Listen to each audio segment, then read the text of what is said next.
ሰላም እንደምን ቆያችሁ የኤዲቲዩብ ቤተሰቦች። ይህ ዝግጅታችን የሰሚራ ሁለተኛውና የመጨረሻው ክፍል ሲሆን እንድትከታተሉን እንጋብዛለን። ሰሚራ ወደ አረብ ሀገር ከሄደች በኋላ አሰሪዎቿ የፈረንሳይ ዜግነት ያላቸው ሁለት ጥንዶች ሆነው ታገኟቸዋለች። ጥንዶቹ በቤይሩት ሀገር በንግድ ስራ ላይ ተሰማሩ።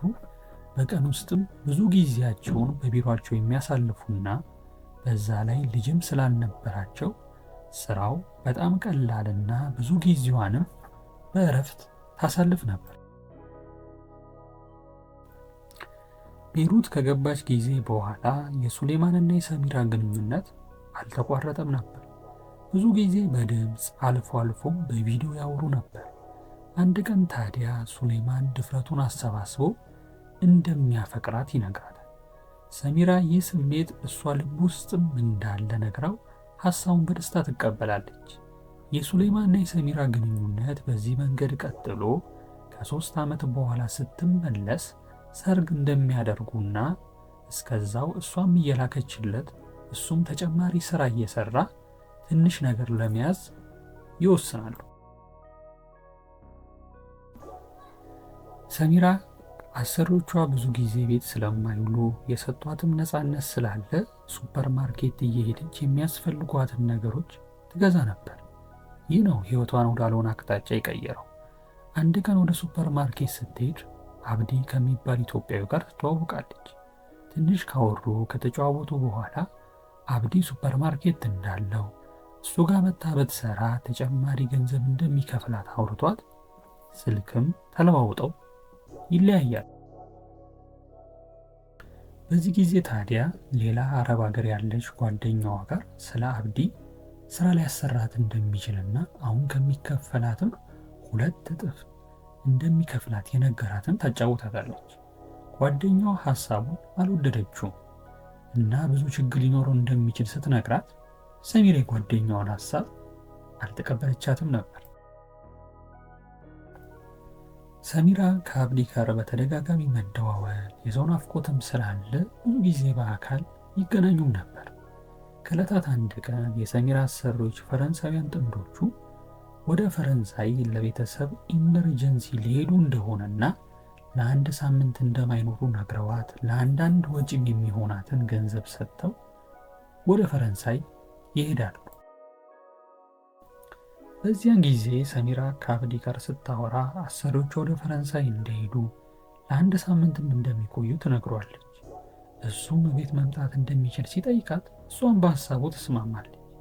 በተቀጣጠሩበት ቀን አብዲ ቤት ይመጣል። ሰሚራ ቤቱን አስተካክላ ምግብ ሰርታ ትጠብቀዋለች።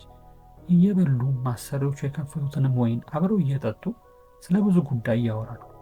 መጠጡ የፈጠረው ሞቅታ እንዳለ ሆኖ ልብ ለልብ ስለተጣመሩ አብረው ይተኛሉ። በቀጣዩ ቀን ሰሚራ ከእንቅልፏ ስትነቃ አብዲን ከጎኗ ታጠዋለች። ቤት ውስጥም ባሉት ክፍሎች ተዘዋውራ ብትፈልገው የለም። ጉዳዩ አስደንግጧት ወደ ስልኩ ብትደውልም ስልኩ ስዊች ኦፍ ነበር። ሰሚራ ጉዳዩ አልገባትም፣ ግን እርግዝና እንዳይፈጠር ስለፈለገች ፈረንሳዊ አሰሪዋ ትጠቀም የነበረውን የእርግዝና መከላከያ ፖስት ቢል ትወስዳለች። በቀጣዮቹ ቀናት አሰሪዎቹ የቤተሰብ ጥያቄያቸውን ጨርሰው ይመለሳሉ። ሰሚራም ድባቴ ውስጥ ነበረች።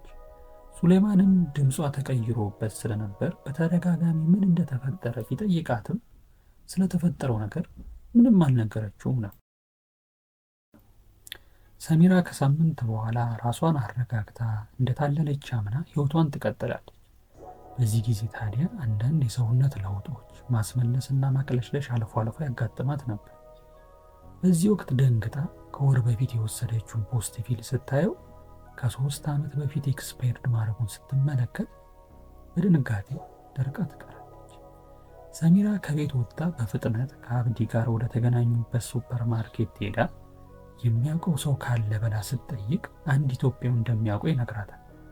ሰሚራ ማከታተላ ብዙ ጥያቄዎች ተጠይቀዋለች። ስልኩ አይሰራም። በተደጋጋሚ መታ እንዳጣችው ሱፐር ማርኬቱ የት እንደሆነ ስትጠይቀው ኢትዮጵያውን አብዲ ሱፐር ማርኬት እንደሌለው በዚህ ሱፐር ማርኬት ውስጥ በጽዳት ተቀጥሮ እንደሚሰራ ግን አሁን ስራ እንኳ አቋረጠ 1 ወር እንደሞላው ሲደወልለትም ስልኩ ስዊች ኦፍ መሆኑን በዝርዝር ይነግራታል። ሰሚራ እያለቀሰች መጥፎ ነገርን በአይምሮ እያሰበች ወደ ቤት ስትመለስ ፈረንሳይዋ አሰሪዋ ቀድማ ቤት ገብታ ጠብቃታለች። ሰሚራ ስትገበያ አሰሪዋ ምን ሆና እያለቀሰች እንደሆነ አጥብቃ ጠይቃታለች። ሰሚራ ስለተፈጠረው ነገር በዝርዝር ታስረዳታለች። አሰሪዋ የሰማችው ነገር ቢያስደነግጣትም ስሜቷን ዋጥ አርጋ ወደ ሀገር ቤት ተመልሳ ልጁን መውለድ እንዳለባት ነግራት ለሱሌማንም ኢትዮጵያ ስትገባ አግኝታው ሁሉን ነገር መናገር እንዳለባት ነግራት የ3 ወሩንም ደሞዟን ሰጥታ የኤርፕሌን ትኬትም ቆርጣ ወደ ኢትዮጵያ ተመልሳታለች።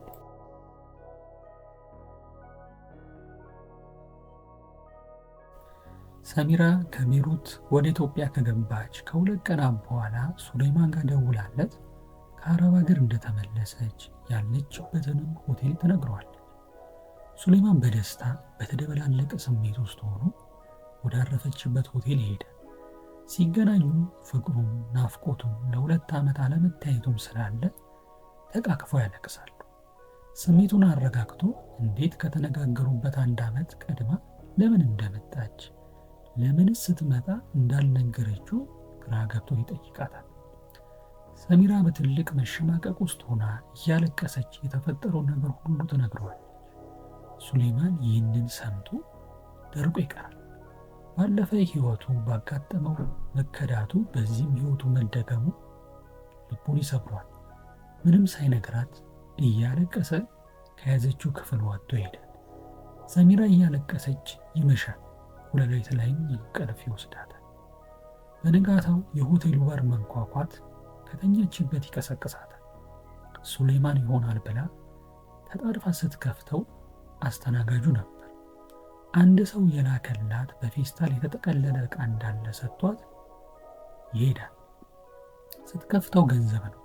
አረብ ሀገር ከሄደችበት ጀምሮ ከሱሌማን ጋር ለወደፊት ሕይወታቸው ብላ የላከችለት ገንዘብ ነበር።